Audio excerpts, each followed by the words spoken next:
Well, today I'm back in the land flowing with milk and honey, also known as Utah. If you've been following me at all, you know that I am actually on a journey for truth, and I found What If Mom and Seer of the Times on this platform, and they have biblically been proving that Utah is Israel and Jerusalem is Salt Lake City, that the Dead Sea is actually the Great Salt Lake, the Sea of Galilee is Utah Lake. I've been coming to all these locations to see it for myself, and I've just been praying for wisdom from the Lord, and I believe they're correct. And there's a lot of other people that are coming into this knowledge of the truth, and I had to see the Mount of Olives for myself. So just east of Salt Lake City is the University of Utah, and right behind that is the actual Mount of Olives, and I'm actually standing on it right now. I came up here so you could see the view that I'm looking at. You can oversee all of Salt Lake City, aka Jerusalem, and the Dead Sea over there. This is amazing. So I want to turn this around and let you see. So there is the downtown city, and then over there by that mountain is the Great Salt Lake. You might have to zoom in, stop it and zoom in. I can't really zoom in any further on this. But a lot of significant things happened on the Mount of Olives, and things that are yet to come are going to happen on this mount. Like King David went up to this Mount of Olives weeping, fleeing from his rebellious son Absalom in 2 Kings. King Solomon built high places to worship pagan gods in 1 Kings on this mountain. The glory of the Lord departed from Jerusalem and rested on the mountain in Ezekiel, in his vision, Ezekiel 11:23. And Jesus often stayed and taught on this mountain. In fact, he gave the Olivet Discourse, which is Matthew 24 and 25, which is talking about the end times that you and I are actually living in right now. So I suggest you go and read that.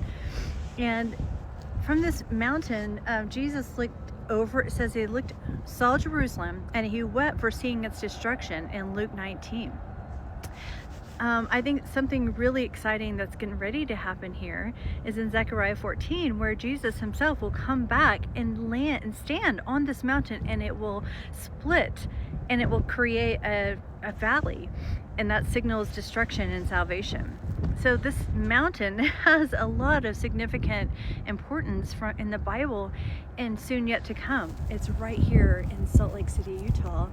And I have to tell you, on the way over here, I was so excited because I thought I'm going to map it from here to Gilgal and see how far, because this is where Jesus was the night before he got arrested, and the foothills of this was the Garden of Gethsemane. It's hard to say, I'm cold. And he was arrested there, and maybe about a mile east of here is where Gilgal is. And on the way, I passed a cemetery called Mount Olivet Cemetery. I was just giggling because I'm like, Lord, they put it right in front of our eyes, but we just didn't know. We didn't have eyes to see. And now that the veil has been lifted, it's so exciting to see and witness this stuff. And I tell you, get in your cars and come and see this stuff for yourself. It will change the way that you view when you're reading the word, when you realize all of this stuff. It's real, and it really happened right here. So I'm going to take you to the cemetery, and then I'm going to take you to Gilgal. So stay with me.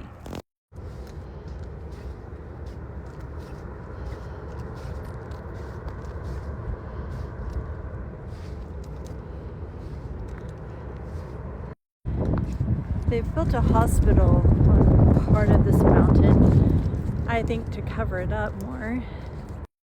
So here I am at the foothills of the Mount of Olives, and it's called the Mount Olivet Cemetery. Why would they call it that? Right behind the University of Utah, you can see part of the mountain. I believe they did this to disguise the mount.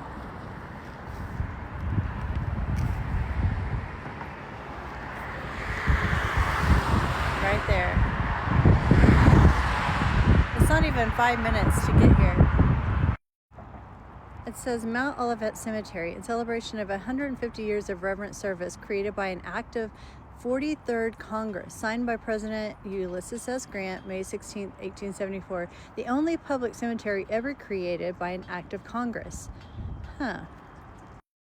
Okay, so there's the mountain back behind, just west of here. Maybe 5 minutes. And then looky there's Gilgal. So I was here 2 months ago, and I don't know why I didn't put the Mount of Olives, which you can see right behind me. It's within walking distance for sure to Gilgal. So here is the actual remains. Petrified.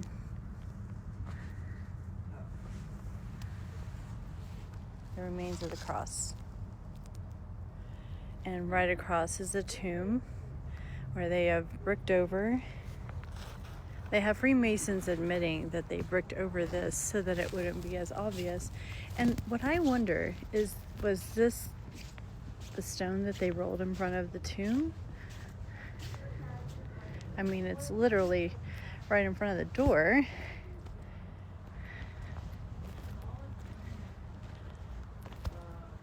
I don't know.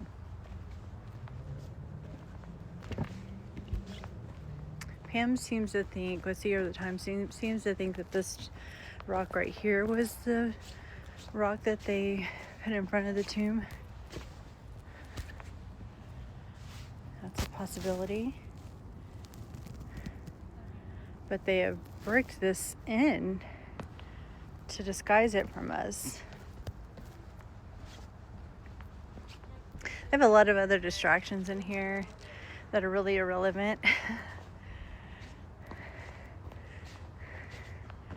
But this is the place where Joseph of Arimathea's tomb.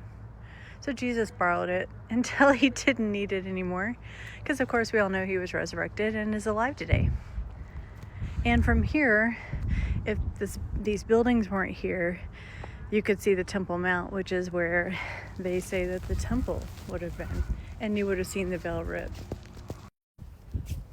So I really think the biggest takeaway from all of this and learning the truth is to realize that they have lied to us about literally everything, and you should start questioning then what you have been taught your entire life. And once you do that and you realize and you accept the fact and swallow your pride that you've been deceived, like we all have, like the Word of God says in Revelation that the devil deceives the whole world, that just maybe the doctrine that you've been taught is false.